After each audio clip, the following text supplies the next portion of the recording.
Hello. Over the past 4 days, I've been trying to put together a video that explains an idea that I've had. An idea that has the potential to better my life and even better your life. But everything that I've shot over the past 4 days, I'm simply not happy with it. And I ended up deleting everything because it just seemed to me as if I was just trying too hard and I was trying to sell you something, but I'm not, and that's not the point of this video. So I'm sitting here in my son's den in the garden, in the shade, because the sun is still fairly high in the sky, and I'm just going to tell you what's going on in my mind.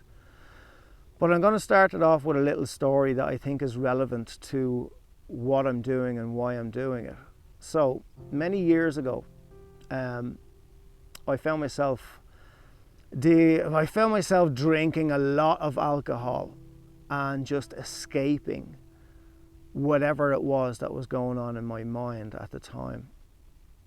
I also drank heavily because I was hiding the fact that I was dealing with depression, even though at the time I didn't realize it was depression that I was dealing with.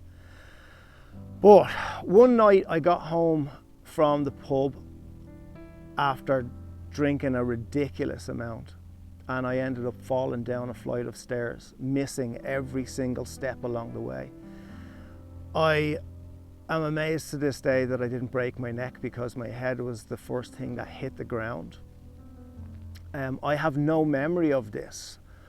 But how do I know that my head was the first thing that hit the ground? Well, my parents carried me back into my bed, and I woke up the next morning completely oblivious to everything, but felt like I had been in a train crash. When I got into the bathroom and looked into the mirror, my face was completely unrecognizable. It was so swollen that I could just about see out of my left eye. And I looked like I had gone 10 rounds or 12 rounds with Mike Tyson. I just burst into tears. I burst into tears, and I will never forget that moment, because that moment was the end and the beginning of something that has been a huge part of my life ever since. And that has been the quest to educate myself in, well, what is known as mindfulness and self-development. At the time, I didn't know any of these terminologies, but I was determined to figure out why I was feeling the way I was feeling and how I was not dealing with my emotions. So over the coming years to follow, I found myself reading books from Eckhart Tolle, Deepak Chopra, Tony Robbins. Recently I've been watching Brené Brown on YouTube. I've been listening to Hicks, Abraham Hicks, amazing Abraham Hicks. But the thing is that, hold on, the dog is barking. You okay, Bodie? Bodie's barking at nothing at the moment. But the thing is that I'm still struggling with implementing the teachings and everything that I've learned over the years into my everyday life. Now, don't get me wrong, I have picked up a huge amount of tools over the years that have helped me immensely. I spent 3 years living in South Africa, and I've worked with African traditional healers. I have a massive just resonance with Native American Indian teachings, and a lot of stuff has made sense to me over the years. But I still struggle on a daily basis to not feel guilt, to not feel resentment, and to actually be 100% present with the people who I love the most. Now, they're just a few emotions that still challenge me. But over the years, I've kind of come to realize or believe that I have what is known as a tactile brain, which means that I can read something 1,000 times, or you can show me how to do something 1,000 times, but it's only when I actually do it, when I physically do it, that it makes sense to me. The penny drops and it makes sense.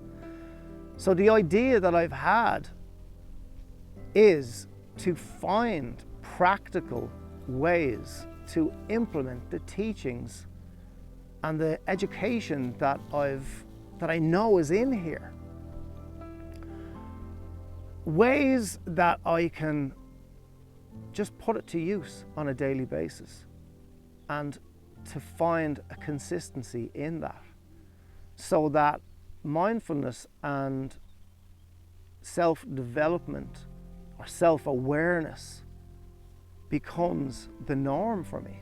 Because at the moment it's not a norm, it's still something I'm trying to implement.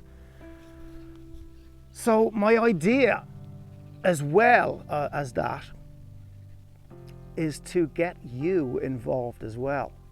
Because I'm sure there has to be more people out there that are dealing with this type of situation, similar to me. And I just think it's a great idea if, first of all, you can follow what I do, because I will be documenting what it is that I come across that makes sense to me. I'm going to be trying out different things and telling you how I feel and how it has affected me or not. And I'd love for you to follow that, and to do what I do, or to find ways that work for you and share them with me. I'd also really appreciate it if you could just simply share suggestions of other things I could try out, books I could read, ways to implement things. I mean, recently I've just been using Mel Robbins' 5-second rule to get me just to not question and take action, and it's really working. It's a physical thing that I can do that is working for me. But whether it is going to be learning NLP or whatever, I'm determined to do it, because for once and for all, I want to be a product of the teachings of mindfulness. I want to live a certain way and take responsibility for my thoughts, my words, my actions, and my emotions, and find harmony in my everyday living. And therefore, look, if I can do it, it means that I can pass that on to my son. And that itself is, I mean, if that alone is my drive, well then that's all the fuel I need. But I'm not going to give up. I'm determined to find out what works for me and implement it on a daily basis. So please join in. I really think that this is just a simple idea and a simple task, but it could become huge, and we could create so much value and content and meaning and help each other. So there you have it. That's my idea. So I really hope that you follow the videos I make that are going to be coming once a week. And yeah, let's take it from here. Let's take control. Bye bye.